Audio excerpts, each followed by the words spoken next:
Hey there, welcome to the Business of Story, or hopefully welcome back to the Business of Story. I'm your host, Park Howell, and I am so happy you're here. Question for you. Have you ever started a business, or maybe you were responsible for launching a new initiative or enterprise within a large organization, and you hit one roadblock after another? You filled your tanks with the passion to make the endeavor successful, but the universe had different plans for you, and it just seemed like it delighted in punching you in the nose at every corner. Sounds like the life of an entrepreneur, right? Well, today you will hear from someone I believe is an entrepreneurial phenom who, like a jiu-jitsu black belt, grappled with every setback and turned that energy to her favor, not just to help her startups, but countless other small businesses along the way. Her name is Jenny Poon, and after today's conversation, I think you'll be as enamored with her business-building spirit as I am.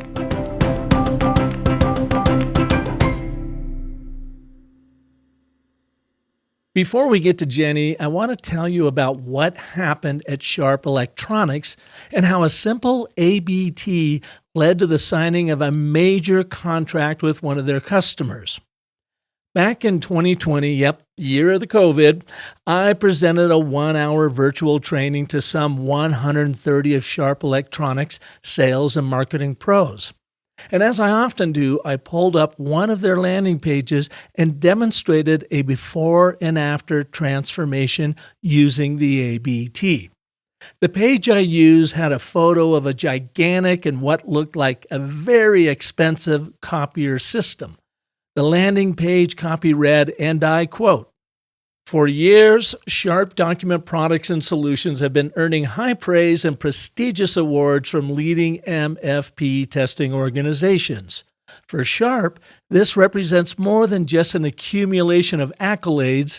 It means that trusted industry experts as well as customers recognize that the remarkable innovation, user-friendly design, outstanding reliability, unsurpassed security, and boundless expandability of Sharp digital MFPs and copier printers truly exemplify the company's unwavering commitment to quality and excellence."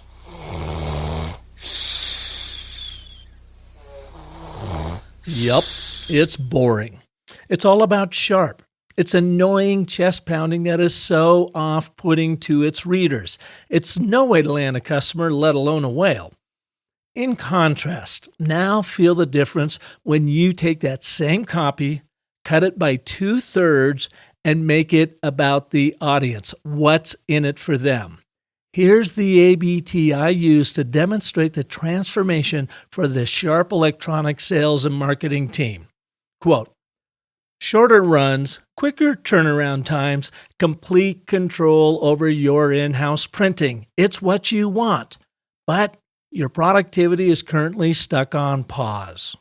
Now you can print like a pro with Sharp's industry-leading digital MFPs and copier printers with their user-friendly design, outstanding reliability, and boundless expandability." Can you feel the difference? Well, one of their national sales managers sure did. His name is O.C. Schott, and he used my exact ABT the next day to close a customer he had been working on for 6 months and getting nowhere. In fact, he wrote this email to the sponsor of our training. Quote, "I don't remember the person's name from the training, but tell him that I really liked his quick hitting message phrasing. So much so, I put it to use in what is looking like a national expansion of one of my major accounts. I needed to get a point across, but not be too wordy, so I took the ABT from his training and converted it to my own marketing piece. The client loved it. That last line, quote, 'It's what you want,' end quote, it's perfect." That closing turned out to be worth several hundreds of thousands of dollars for Sharp Electronics, all because the sales pro, O.C. Schott, needed to get his point across, but not be too wordy. This example demonstrates the two-story truths that I offer. Truth number one, your stories are not about you, your brand, or your product. They're always about your audience. What's in it for them? And story truth number 2 is your stories are not about what you make, but what you make happen in your audience's life. You can see both of these truths come to life in the before and after ABT right there with the Sharp example. And now you know where this is going, right? If you want to learn how to use the ABT to ignite your sales, clarify your brand story, and make your presentations more compelling and persuasive, take our micro training course called the ABTs of Storytelling at businessofstory.com/ABT. I promise you will learn how to excel through the stories you tell or your money back. Check it out at businessofstory.com/ABT. Now, people often poo-poo storytelling as being a woo-woo soft skill without any real measurable impact. Well, I'd say a couple $100,000 deal is a pretty solid ROI on the compellingly clear story OC Shot shared with his customer. Jenny Poon, our guest today, feels the same way. In fact, storytelling has been the driving force for all of her ventures. And here's how she coaxes stories out of the small businesses she and her team helps to demonstrate the impact they are all making in the world. What was life like day to day before you engaged in this or before you got this type of support? Tell us about your family. Tell us about, how many employees you had and what your stress level was. We do have a metric that we measure called our general sentiment score. And it's a question of how do you feel about your business right now? Do you feel like you're going to close or do you feel like this has been better than ever? And we measure that through time and engagement. And so they have an opportunity to also provide feedback in those moments. Jenny Poon is a serial entrepreneur and founder of HUBB, that's HUBB. It's a tech company revolutionizing small business support. And she also, before that, founded CO-HOOTS, Arizona's leading co-working space. As a daughter of Vietnamese refugees, she champions safer entrepreneurial ecosystems for women and people of color. Jenny's ventures have created thousands of jobs and empowered countless entrepreneurs. She also serves on the National Women's Business Council, advising on key issues for women business owners. So now it's my honor to introduce you to one of my favorite people, entrepreneur extraordinaire, Jenny Poon. Jenny, welcome to the show. Thank you, Park. Thanks for having me.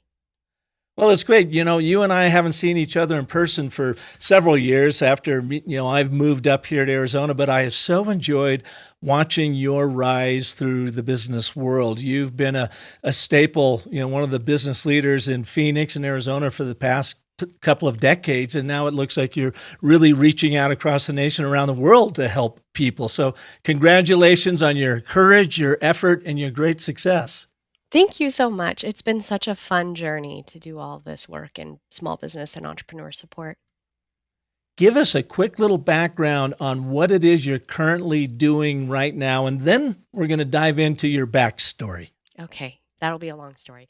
But the thing I'm doing now is called HUBB. It's a digital platform that we typically sell to local municipalities, and it helps them connect with small businesses, deploy resources, and manage programs and resources that can help small businesses. So, what we saw in the middle of the pandemic was a lack of technology knowledge in how to deploy resources to small businesses, and in particular, hard to reach small businesses, underrepresented individuals who are starting or running businesses often just don't get access to the same resources that others do. They just don't know where to go, how to find them, and aren't often set up in ways that are easy to access. And so governments had a really hard time getting grants and funding and education resources to these people.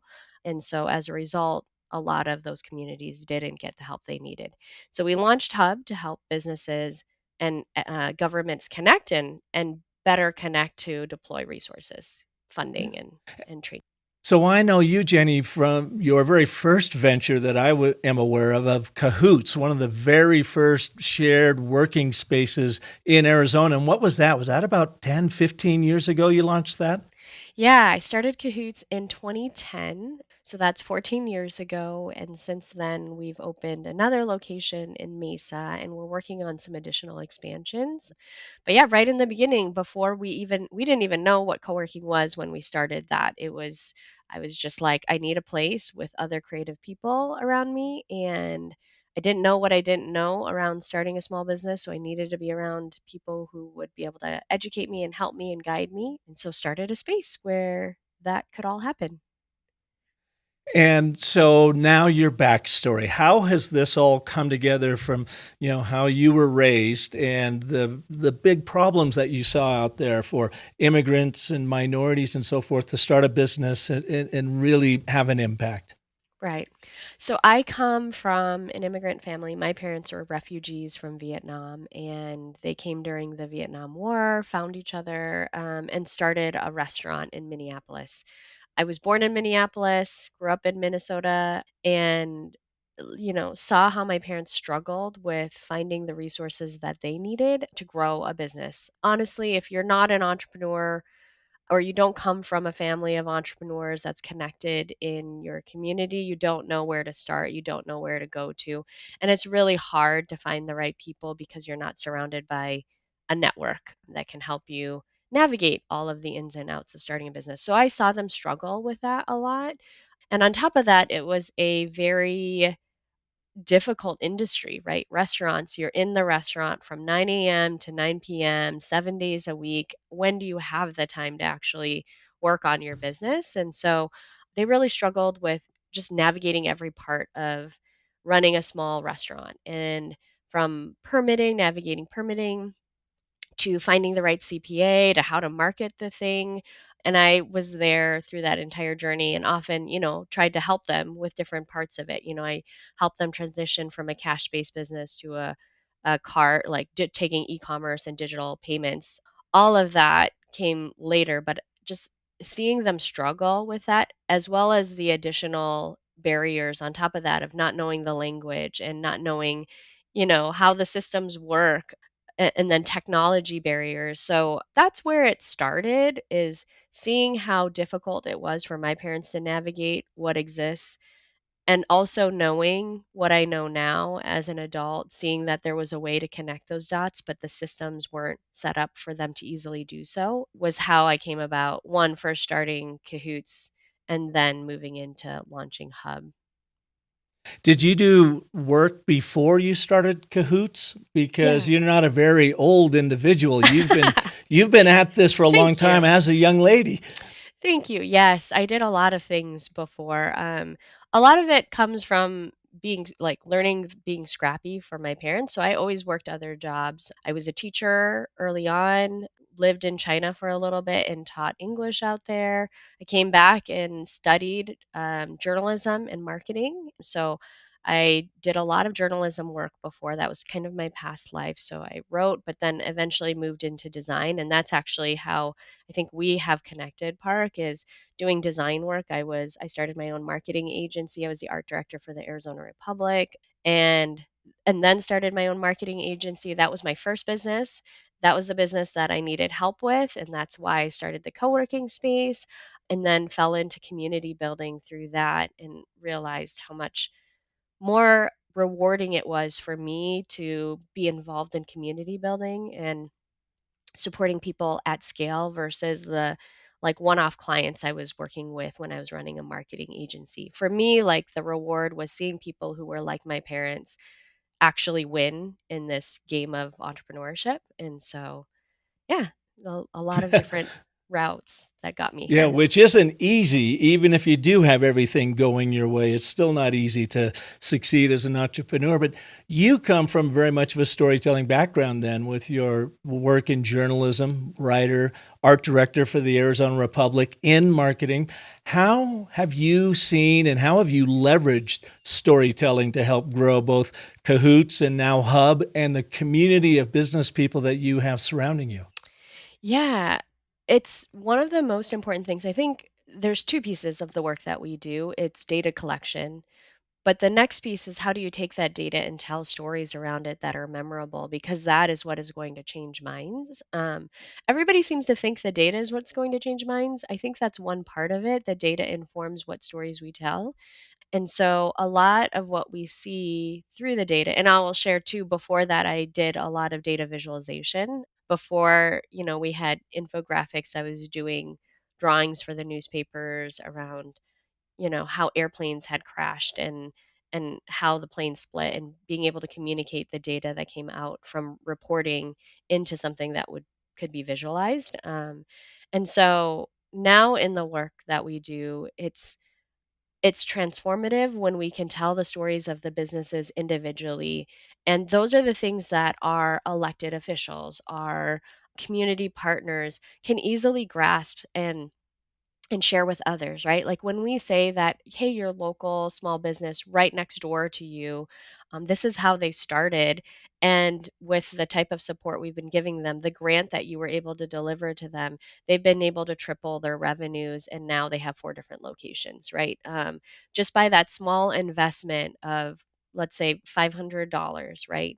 This is how you've transformed this one business. And then to be able to tell their story even deeper, like the impact of their children in the schools that they have, and how they're now contributing to their community by donating to their local nonprofit or volunteering and things like that. That type of journey is powerful. It's such a gift, right? And that's what everybody looks for when they're giving. So I do kind of straddle sometimes the nonprofit world too, and we talk about, how do you fundraise?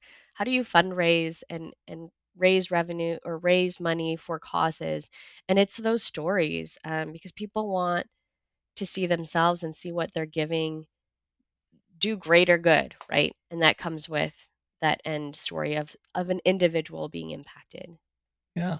I've been doing a lot of work lately, Jenny, with a platform in Canada called Moving to Mm. Canada. And Oh. it's been around for a few years, and what they do is they help immigrants make the move and navigate it, like you were talking about earlier, into Canada from all around the world. It's quite onerous. I did not realize how difficult it is to actually move to Canada. So they've got a platform all set up. It's like a how-to. You go to moving to Canada and you want to land somewhere. You're not even sure where you want to land. They show you all the different opportunities in the cities and the provinces up there. And then they bring in sponsors, so banks and cellular phone companies and all the services that an immigrant would need moving in.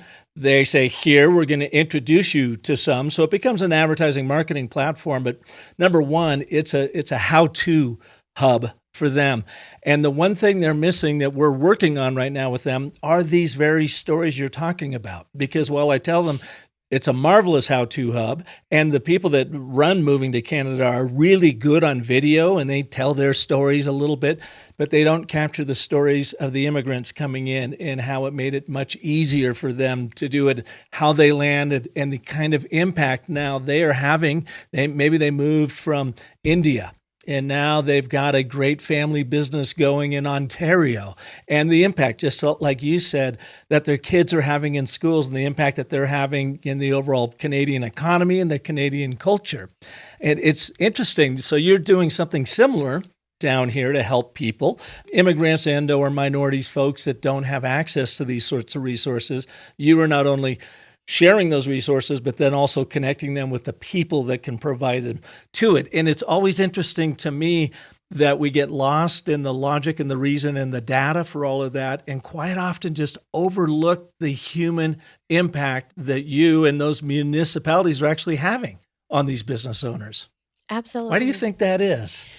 I think the machine we've set up with funding government doesn't easily allow for those stories, anecdotal stories, to be points of decision making, because, you know, governments get paid by taxpayers. It's our money and they are responsible for that. And it's really hard to justify something based off of just a story. And so they think, I think it's possible, right? Like I absolutely think that's powerful and possible, but it's a combination of the two. Like that makes it incredibly powerful, that they've collected the data to show that this is working, and now here are the stories that prove that it's deeper impact than the data that we've collected. Because we can say we've served 50 businesses and these are their backgrounds, but it's really hard to collect the deeper stories, and but those stories are the things that people will remember, as we keep saying. And if you think of, like, from our perspective, if you think of a business owner that just moved here, even from with another state, right? They're going to have to start from the beginning. They're going to have to find new bookkeepers. They're going to have to find new marketing people. They're going to have to find all of the new, like, people that they may have had elsewhere. That's all noisy online right now. So you do just a Google search, and how do you know which one is best? And so our system vets all these businesses. We verify that they do the work. There's a rating system that verifies that these people are continually delivering accurate and successful delivery of support. That's one of the biggest challenges in moving into new areas, right? And then the other piece is the funding deployment of support. And so, in terms of grants, right? How does the government decide who should get this money and who shouldn't? And frankly, that's been a huge challenge historically. Like, governments are typically not allowed to give money, but yet they do, right? They give it to large Hmm. corporations, but they can't seem to decide how to do it to small businesses because there are so many. And so that's where it got really messy. How do we decide? How do we create a program that is fair and equitable and focuses on those who need it the most? And so we have a structure for that maintains and validates, and they can feel very confident that they're deploying resources to the right people. And not only do we get the numbers from that, right? Like, we can see that John, donut shop guy, got help from an expert who does website builds specifically for small restaurants. He built this website for this donut shop guy down the street, and now these his revenues have tripled, and we can see that he's looking at expansion. A lot of this is manual, like, it's having a business coach, kind of case manager, walk hand in hand with John donut shop guy, right? But from there we can collect the data, and I think you'll appreciate this. The challenge isn't so much the collection, it's the delivery of it. Like, what's the distribution channel for this? A lot of times we give a lot of this information. What we've seen, at least over the first few years of running our system, is that we give a lot of this data and these stories to our government partners, but they don't know how to get it out. They don't know how to give it to the mayor and the city council in a way that they can use it. And so the next step we've been building is, like, governments come onto our system, or community partners come onto our system, and they basically see a Facebook wall of all of the businesses and testimonials of businesses that have succeeded through our system, and they can quickly reshare that. They can quickly talk about it, like, as they go out, and they governments at least go out and they talk to their constituents, they become an advocate for the program, right? They're the ones sharing it. We don't need to buy digital ads, because honestly, like, our population doesn't necessarily get reached by digital ads. We need the manual, like, how do we make this viral, but in a very traditional sense, right? And so those are the things we're working on to help our governments be active in the success of small businesses in their own community, and make sure these funds and resources get Yeah. to the right people. So you spot these stories in the wild, you collect them, you library them, you share them out, and then you actually show these government officials how to share them as well, Yeah. just to help scale that storytelling. I know it sounds so simple, but as a marketer, it's really challenging, right? Right. It sounds easy to design something, but how do you get it to the masses? How do you actually deploy that? And that's something that governments have traditionally never done well, in any industry, in any department. Like, communication and distribution has been the biggest hurdle. Also, because typically that's a line item that they can't afford to budget for. They want as much money to go directly to people as possible, but they forget, in order to get it to people, they need to have a plan for how to get it to the people. And that seems to constantly be forgotten in government Yeah. programs. How do you find the stories? Is it just simply by doing what you're doing and they pop up in front of you and you go, oh, wow, here's a great story, and then you try to retell that? We use a lot of automation. So our system is set up where, okay, we've got a library of trainings that businesses can take advantage of. It's all centralized. The idea is centralized resources for your small business community. So a business owner can come on, they can take advantage of any of the on-demand trainings that we have for small businesses, but they can also book one-on-one sessions with experts and get a grant to get something done, right? Like whatever's on fire, get something done. In each of these engagements, they get a follow-up message that said, "How did this go? Was this successful? Like, tell us if you would recommend this expert." And that's where it starts. So if they say they recommend this expert, we either like they say enough that we can capture a testimonial from there, or we have a call team that follows up and says, "Tell us more. Like, was this successful? Like, can we get a snippet from this?" And then we automate the delivery of that to our government partners so that they're seeing it.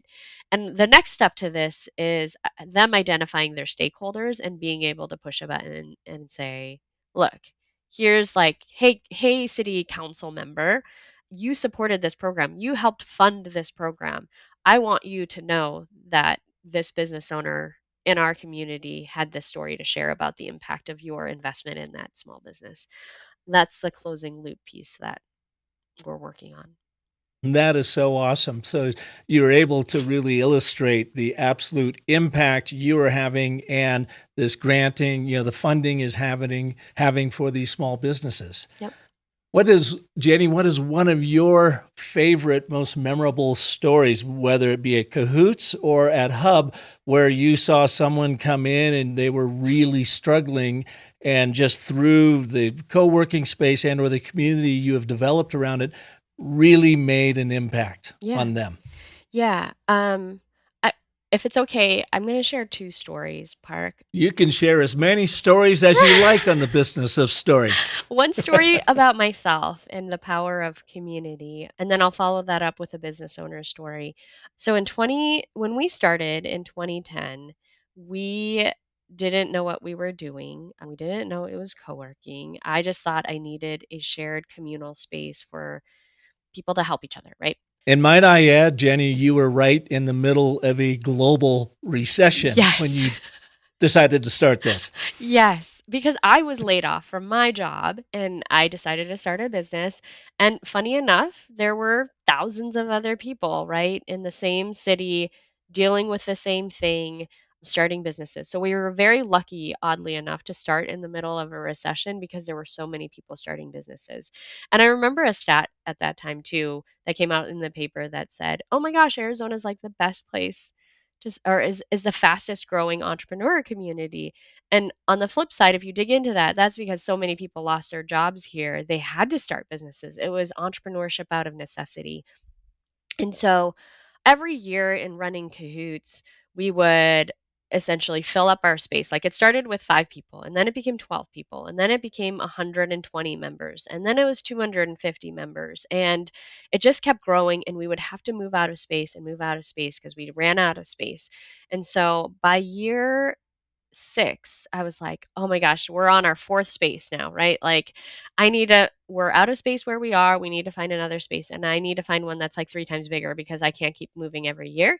And so I went looking for another space and found one. It was beautiful. It was perfect. I was like ready to go, like ready to sign a lease and talk to the owner. And he was like, "I'm not looking to lease the space. I only want to sell the building. I don't want to be a landlord. I just want to get out of this." And I was like, "Oh my gosh, how am I going to do that?" Right? Like, I come from a family that has always told us cash only, no debt, right? And I was also told that only rich, wealthy people can own buildings. And so, immediately I was like, this isn't going to work. I'm not going to be able to do this. And no one in my family has ever owned property, like commercial property, right? But then I stumbled across a guy that was like, yeah, why haven't you bought a building yet? Like, you've been in business for 6 years, you've been profitable. Like, there's no reason you can't own a building. And I was like, but how? I don't have millions of dollars in my pocket, right? Like, I don't have cash to throw down for this.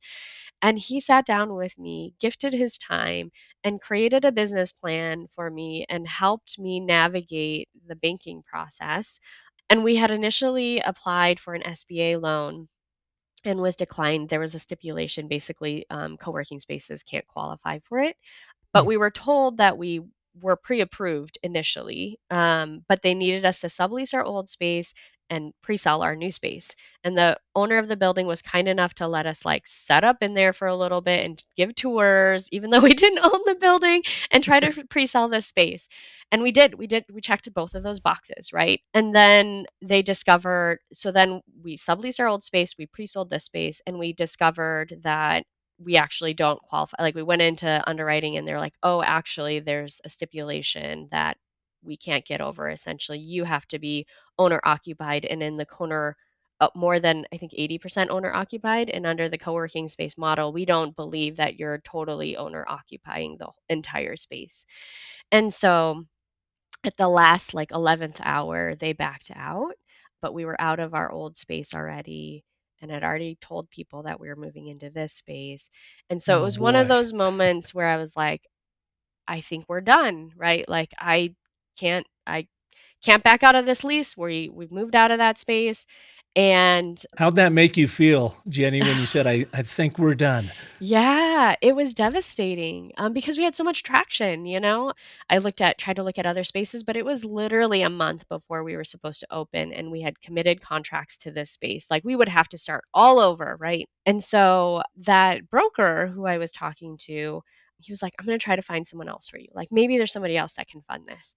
And he came across a community bank that came forward and was like, "We love what you're doing. We believe what you're doing. We have specific funds that help underrepresented communities, and this is like a risky idea. Nobody knows what this is actually. There's no other model for this right now." Yeah. And so they actually came forward and funded it, gave us a loan, but it was a higher rate. And so we had to create a crowdfund campaign to try to bridge the loan gap, the loan rate gap.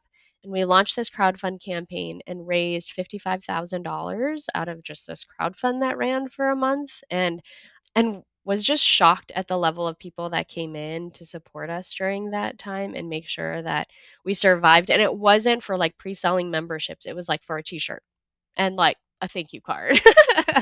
and, and we got, I think it was like 350, 400 like people from the community to come forward and donate to this campaign. And it has been like the moment that I remember most in this entire journey of the gift that people give.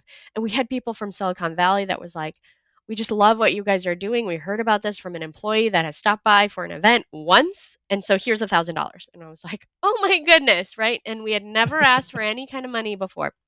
And so we got into the building, we own this building, and it has been transformative in the way that I think about how women and communities of color build wealth and our understanding and ideology around money. Because I think if more people in business thought about building ownership and the like, essentially by getting into this building, our margins, we've been able to like expand our margins, right? Like what we were paying for Mhm. a 4,000 square foot building is the same monthly payment as what we were paying for a 14,000 square foot building, you know? And so it has been transformative for us. So I often speak about how we need to like start to think about how people access money, the capital that people should, especially women in underrepresented communities, should be able to access but can't.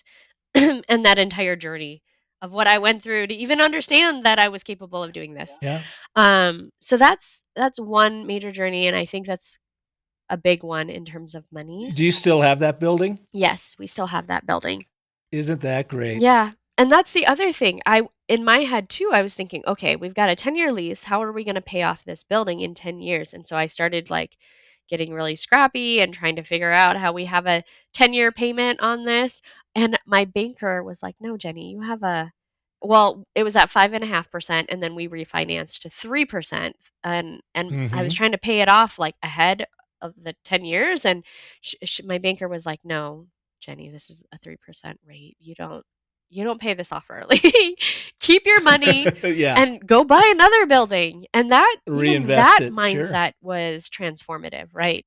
Use that money essentially. You can do more with that money than try to pay off this building because you've got 10 years on this. So You know, what's interesting about that story too is you were living your very business model of surrounding yourself with people that are helping you. And in the 11th hour, when everything goes to hell, there's all of a sudden, wait, I've got another idea, something that you or I would have never known about because it's not our bailiwick there in the financial world. So they go and they find that community bank to help you out, and and then you crowdfunded it. So you were surrounded by people that really dug what you were doing and still do today. And I mean, that's your scrappiness, your courage, your ability to go and make stuff happen is very, very impressive. Oh, thank you. I can't say that's all me, but I so love meeting other people who are just fighting, right? Like they've got that fighting spirit. They want to do something great in the world, and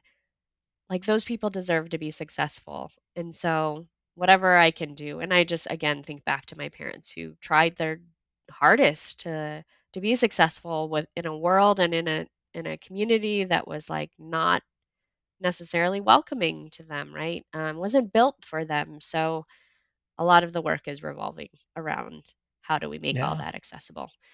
The other story I So share, what's your next story? Yeah. yeah, the other story I I may. share is how transformative small investments, whether that be time or money, can be. So in the pandemic, there was a business owner in Mesa. He had a yoga slash event studio. Like he kind of had multi uses for this space. He didn't have it set up really to like book online and things like that. He didn't really know how to do that either. And through our program with the city of Mesa, they funded almost 10 grand per business of what we call technical assistance. Essentially, like they're not going to pay a business owner directly this 10 grand, but we will help them source the right person to contract and help them with whatever they might need, right? So this business owner came and he was like, I don't know how I can improve this, right? Like I'm in the event space. It's the middle of the pandemic, right? Like what am I really going to do? And so we brought in a web expert to help him rebuild his website. We brought in an automation person to help him automate some of the stuff that was coming in. And then we brought in a marketing person. And all of that gets paid through the city of Mesa through this grant program, right? And they're all vetted resources. And so coming out of the pandemic, he's actually doubled his revenue. Like he created a different revenue stream. Like he previously was booking these events just like by being known in the community. People would come to him. But now that he had a digital presence, he was like taking bookings online. It was being all automated. He was able to step away from the business for once and like go on a vacation with his family. And the thing that he told me when I followed up with him after, because he was one of our first businesses to like take advantage of this program, and I was like, I want to know everything. I want to get feedback. And he sat with me and he was like, that was an amazing experience because one, it was funded, which, every business owner loves. But the difference was he's like, if I had been given the money, if I had been given the 10,000 as a grant cash money, I don't know if I would have made the same decisions, like I wouldn't have known who to talk to. I probably would have picked the wrong person because I've picked the wrong person multiple times. And I also don't know how to manage this contract. And you guys have found people who know how to work with small businesses who are holding my hand to this contracting process, making it really simple and keeping me on track for completing this thing because oftentimes I get too busy to like come back to the project.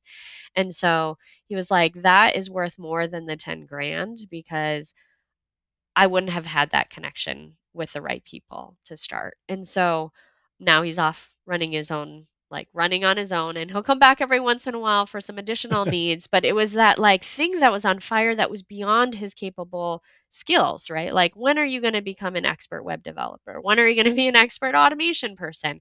And then you're in the middle of like a business that has zero margins right now. And so it was just a transformative story that has then since, like with the city seeing this, they have tripled that investment. They've actually started opening a physical space so that business, like it becomes a welcome mat for all people who are starting businesses, that they come in, and it's not a co-working space. It's more of like a business community center where businesses can come in. they can talk to somebody about what they're struggling with. That person will help them navigate what resources exist, including our hub system, and then get them onboarded into that platform to get continuous support after. And so for a city that traditionally had not invested too heavily in small businesses, they definitely had, some startup type activity there, but they've doubled down on that investment Mm. now, and they can see the impacts of that, right? They can see it in those stories, but they can also see it in the new, like, incorporations that are happening there. They can see it in the job creation metrics that are happening there.